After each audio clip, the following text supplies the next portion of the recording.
ওয়ালাইকুম রহমতুল্লাহি ওয়া বারাকাতুহু আলহামদুলিল্লাহ ওয়াসসালাতু ওয়াসসালামু আলা মান লা নাবিয়্যা বা'দাহু আউযু বিল্লাহি মিনাশ শাইতানির রাজিম বিসমিল্লাহির রহমানির রহিম আন আবিহি আন্নাহু আকবারাহু আন্না আবা সাইয়িদুল খুদরি ক্বালা লাহু ইন্নী আরাকা তুহিব্বুল গানামা ওয়াল বাদিয়াতা ফাইজা কুনতা ফি গানামিকা ওয়া বাদিয়াতিকা ফাআযানতা বিস-সালাহ ফারফা সাওতাকা বিন নিদাই ফাইন্নাহু লা ইয়াসমাউ মাদা সাউতিল মুয়াজ্জিন জিন্নু ওয়ালা ইনসু ওয়ালা শাইউন ইল্লা শাহিদা লাহু ইয়াওমাল কিয়ামাতি ক্বালা আবু সাঈদ সামিতুহু মিন রাসূলুল্লাহি সাল্লাল্লাহু আলাইহি ওয়াসাল্লাম। আজকের বক্তব্যের বিষয় হলো আযান। ভারতবর্ষে মসজিদ ব্যতীত আযান দেওয়া হয় না, সে সম্পর্কে আল্লাহ রাসূল সাল্লাল্লাহু আলাইহি ওয়াসাল্লাম কি আদেশ করেছিলেন সাহাবীদেরকে। আমরা ভারতবর্ষের মানুষ ইসলাম সম্পর্কে আমার আগে যারা দাওয়াত দিয়েছে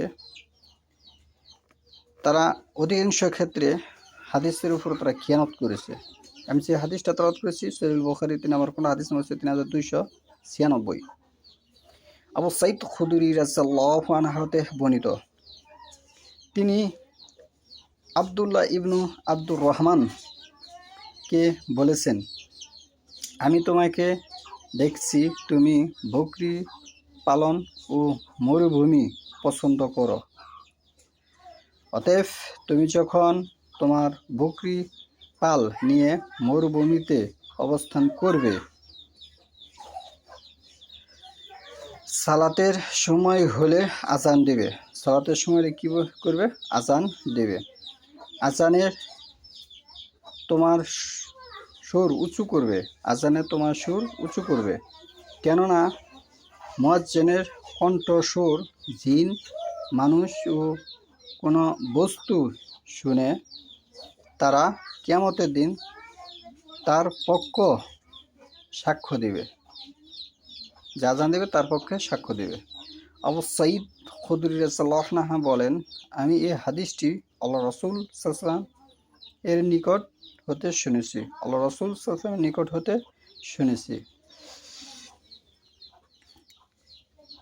ক্বালা আবু সাঈদ খুদরি বলতেছে, সামিতুহু, আমি সামিতু শব্দ হচ্ছে শোনা, মিন রাসূলুল্লাহি রাসূলুল্লাহ সাল্লাল্লাহু আলাইহি ওয়াসাল্লামের কাছ থেকে হাদিসটি আমি শুনেছি। তাহলে এই হচ্ছে আমাদের ভারতবর্ষের ইসলাম, আর এই হচ্ছে কোরআন হাদিস, সহিহ বুখারী হাদিস। আপনি পড়ুন, আবার সম্পর্কে বুঝুন। এবং হাদিস নাম্বার আমি বলছি 3296।